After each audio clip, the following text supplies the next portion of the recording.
Your tour guide and driver for today. Today I'll be your tour guide and you'll be my field scientist in training. For your safety, please be seated at all times. Put your hands and feet inside the car at all times. And if you need to contact me, there's an intercom system right behind you, unless you're in the first cart with me. Look behind your head, man. Okay, got it. We've now traveled over 7,000 miles into Asia. Asia has the largest deer population. But at this time of the day, the deer are to the far right hand side. So right in front of us, I'm going to describe these are our peafowl.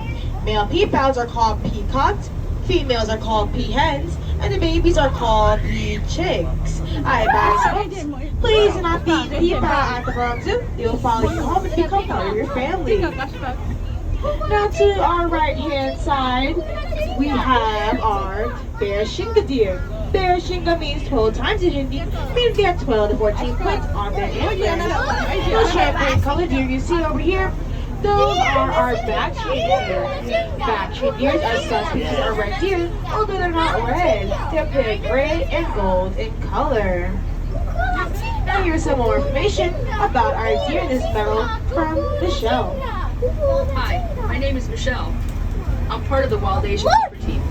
We call this area Kanha Meadow, where we care for about 40 Barasingha deer, 15 axis deer, 10 black buck, and a pair of muntjac. We start our day by checking on all the animals, making sure they are healthy, behaving normally, and safe. Sometimes, fawns and calves are born overnight. Newborns are given a neonatal exam, which includes weighing, vaccination, and tagging for identification purposes. While the animals are in the meadow, we prepare their nighttime holding areas so that they have a safe and clean place to spend the night. We all know that if an animal is extinct, it means it doesn't exist anymore, just like our dinosaurs. The next animal we will be approaching shortly is on the verge of extinction, but it's only in zoos today. Be on the lookout for our Mongolian wild horses, also known as our Przewalski wild horses. As we come around, our Mongolian wild horses will be to the right hand side, the far right. The way all the way up the hill, so we're gonna try to speed up so we can go catch up with them. But as you're catching up with them, here's some fun facts about them. They are not just like our domestic horses. The Mongolian wild horses, they have short legs and also have a stockier build. They're also missing the forelock, which is the main right in front of their head, making them have one hump, making them cool since birth. The Bronx Zoo had these horses since 1902. Since then, we had over 50 foals born here at the Bronx Zoo. If you look closely all the way up the hill, you will see our Mongolian wild horses.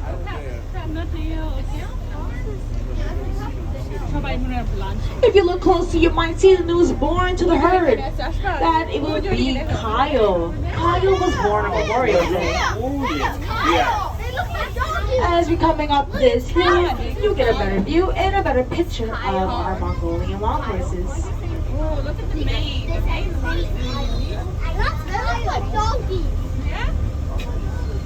Wait, what are chocolates in a house? Kyle is currently laying down, so everyone say hi, Kyle.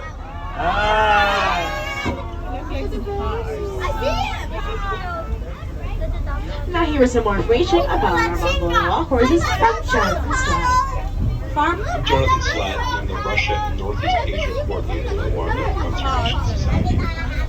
I believe that wildlife has a place on this earth, and my job is to find practical solutions that allow people and wildlife to thrive together. Those Przewalski spores were extinct in the wild in the 1960s.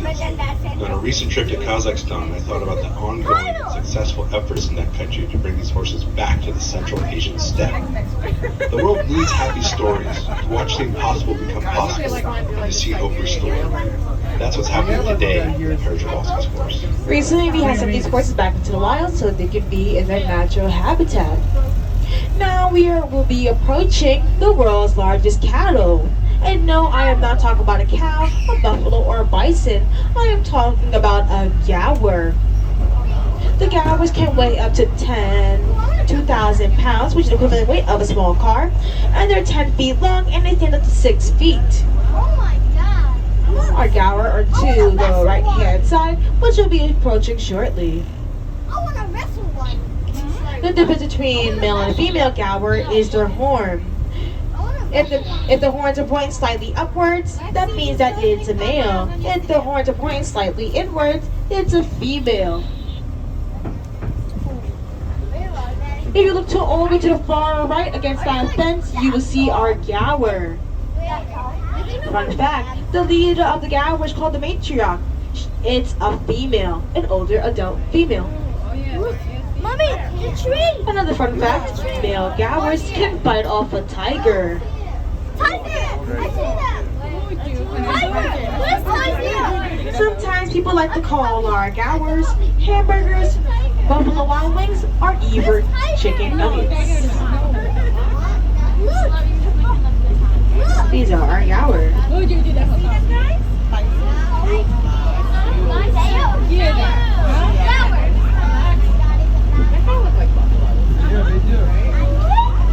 It looks scary in here.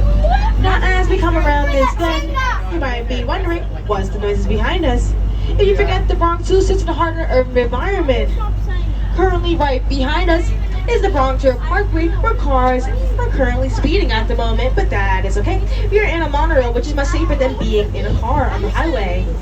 Right in front of us, this large, beautiful fence is here to block out the noises, and so our animals don't feel startled. Now, as we are coming around this bend, I'm going to ask everyone, please remain seated at this time. We are now entering our tiger territory.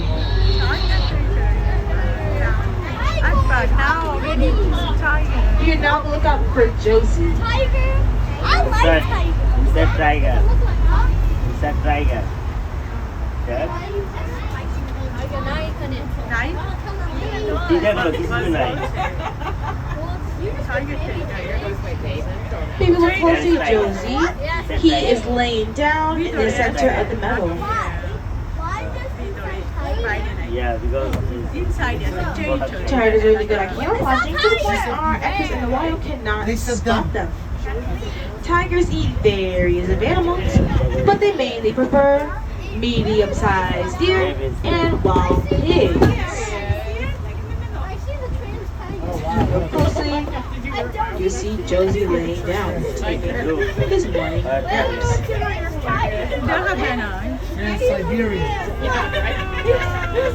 Tigers eat 40 pounds of meat a day, which is equivalent to 160 hamburgers in one tiger sitting. besar. A meal that size, tigers will eat for several days. Just look with your eyes. And if you want to see more about tigers, you can always visit Tiger Mountain. Where's tiger? I don't see It's one. over there. And if you want to see more delicious hamburgers, you can always look to the hill and you will see our Oh, gawer. you're sleeping. Oh, tiger. Oh, sleeping. Tiger is sleeping. Oh, that's all. Ah, there it is. We are now entering the back meadow with our deer. If you look closely, if you look all the way back, you will see a bright white spotted deer. That will be our axis deer. Axis deer have been in the Bronx Zoo since 1889. Most deer, their spots fade away, but these axis deer, their spots do not fade away. If you look to your left-hand side, you would have saw a black buck antelope. Black buck antelope, male and females, look different from each other.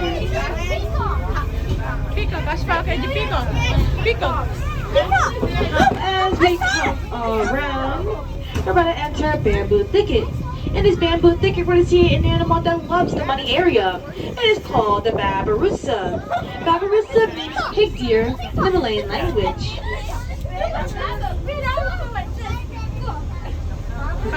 Babirusa get their name from the male. The male have tusks while females do not have tusks. And their tusk is hard like deer antlers. I think it's Cuba for the night. Mommy, I did see tiger. Kenneth is currently sleeping underneath the I see. You so don't as see? we pass by, be on the Don't know? lookout for the two females here. They should be already back. Okay, look. This is bamboo. Bamboo. Careful. If you aren't able to see our Babarusa, that is okay. We're now approaching the world's largest land mammal, and that is our Asian elephant. Oh, This wow. is Happy and Patty. They're both females. Right in front of us, right here, this is an elephant-sized back scratcher. And this is Happy, and the other one over there, that is Patty. Everyone say hi, Happy and Patty. Elephants eat up to 200 pounds of hay a day and drink 60 gallons of water a day. Fun fact, these lovely ladies are both over 50 years old. Even though they're over 50 years old, the zookeepers here treat her like a princess and a baby. Elephants weigh up to 10,000 pounds and have 40,000 muscles in their trunk, which is more than anybody can hold. Hey, look, elephant trunk. Look, As we elephant. leave these ladies behind, we are now entering one of our endangered species, Meadow. Be on the lookout for our one-horned rhino named Callie. Rhino now. Rhino. The Bronx Zoo has 5 of these one-horned rhinoceros here. I see rhino. I can see If you look rhino. closely to your right-hand side, you see something sitting in the water. That is not a rock, that is Callie. I see elephant too. I can see elephant. Most people affiliate these one-horned rhinos to have hard, unplanted skin, which is not true. Their skin is very sensitive and very soft. That's why they also sit in mud wallows, for their skin to be protected. Look, rhino. These one-horned rhinos, they weigh about 3,500 pounds. And there's only 3,700 left in India and Nepal today. Fun fact to all the women and all the mothers on the monorail, these one-horned rhinos stay pregnant up until 16 months and give birth to a 250-pound baby.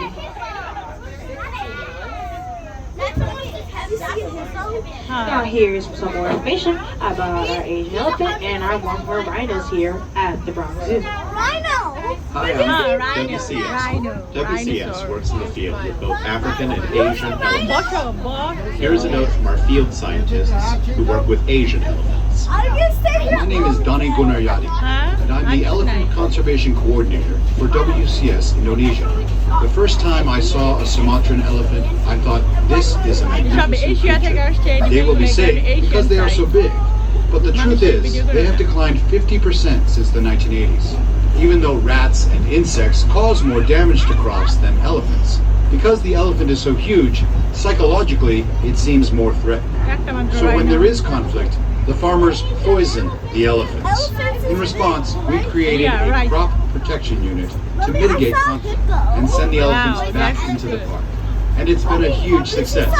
Since we started in 2003, no elephants and no people have been killed. The rhinos you see here are Indian rhinos. Rhino. We work with habitats all over the world that are homes to rhinos. Here's a note from our field office in Sumatra, Ed Wulan, who works with the Sumatran rhino. Why? Sumatran rhinos are the smallest of the world's rhinos, and they are considered critically endangered. My name is Wulan Pusparini, and I'm the Species Conservation Specialist for WCS Indonesia program. We carried out an island-wide survey of the last wild population of Sumatran rhinoceros in Indonesia. With so many unknowns on how to manage Sumatran rhinos in the wild or captivity, our studies showed definitively that we must protect them at source. The cost of doing nothing could be the extinction of the species, and I can't imagine that. We are now entering our last deer medal of the day. The first deer we're probably going to spot is our hog deer. Hog deer, they get their name because they act just like hogs. Most deers jump over things, but these hog deers like to duck under things, and they run low and they creep around. Now we're about to see one of my favorite things of this tour today. So as you come around past this tree, you'll see what I'm talking about. Now, if everyone looks all the way back, you can see the beautiful Bronx River Parkway, where cars are currently speeding at the moment. Mommy, I saw something. No, like right The there. deer we just passed by Right now there. was our hog deer. Oh, right there.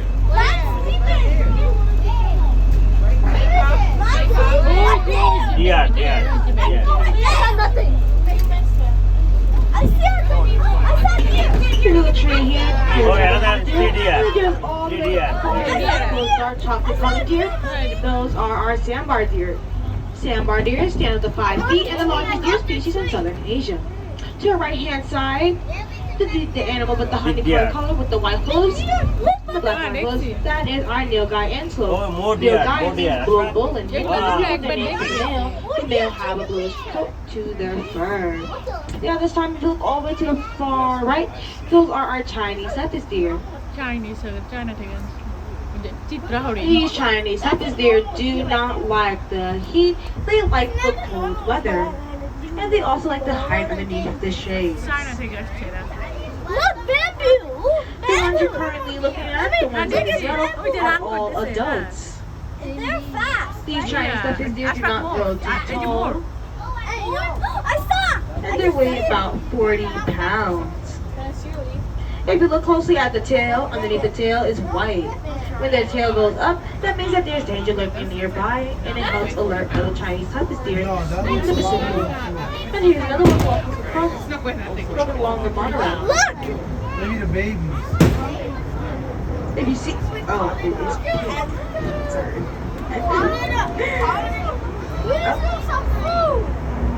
That was beautiful. See, underneath the tail is white. Daddy, look. Daddy, look. Look, Daddy. And they're all